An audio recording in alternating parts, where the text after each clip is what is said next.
A failed former President Donald Trump, now a convicted felon, has gone full fascism, demanding firings at Fox News. We have been covering this recent poll from Fox News. It's not great for Donald Trump. The new Fox poll, as I told you yesterday, shows a 7-point swing in the direction of Joe Biden. We'll get to that later. But Trump is absolutely furious. And this is now unfettered, unrestrained, naked fascism. That is what it is. Donald Trump posting to his platform Truth Social, quote, "Nobody can ever trust Fox News, and I am one of them, with the weak and ineffective rhino Paul Ryan on its board of directors. He's a total lightweight, a failed and pathetic Speaker of the House, and a very disloyal person. Romney was bad, but Paul Ryan made him look worse.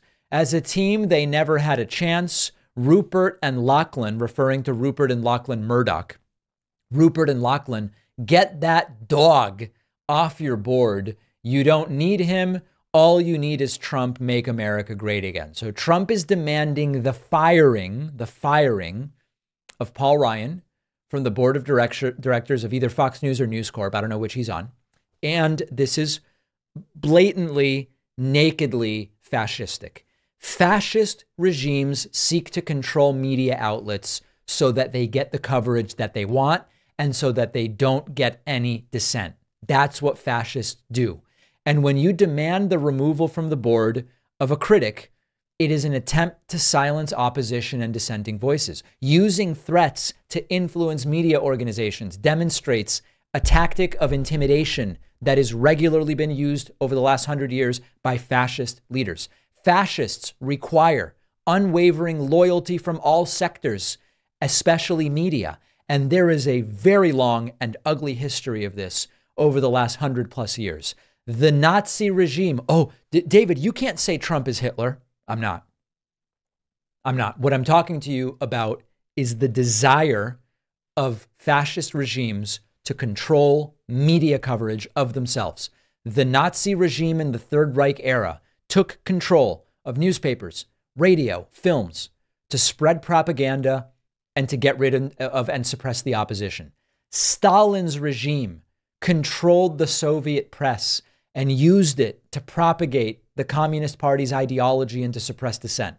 In Italy, Mussolini's government took control of Italian media and used it to promote fascist ideology and censor any criticism or opposition. Franco in Spain controlled the media to suppress dissent, promote his nationalist propaganda during and after the Spanish Civil War.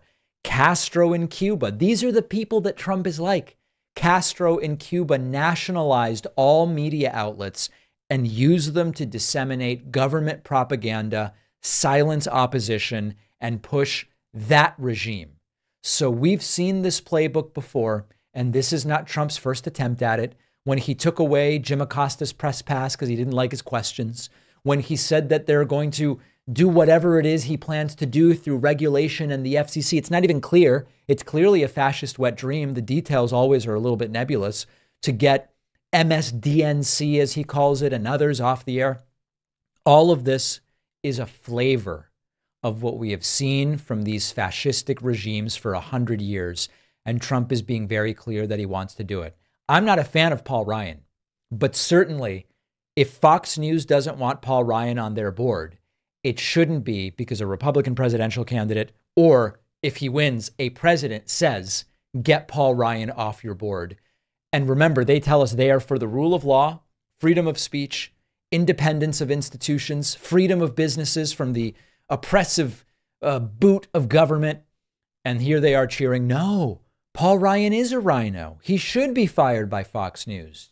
Yet another example of their principles going down the toilet as soon as they are no longer convenient. It is time to start thinking like voters and to make sure that kids understand the importance of voting, how it works, registering, ballot initiatives, because so many kids just have no idea. That's why I wrote the new children's book, Think Like a Voter. I can think of no better time and no more important group of folks to try to reach. The book is now available at davidpakman.com/book, where, by the way, you can get the first 2 books in the series as well. think like a detective and think like a scientist. Really important stuff. Donate them to local libraries, classrooms, read them with the kids. davidpakman.com/book.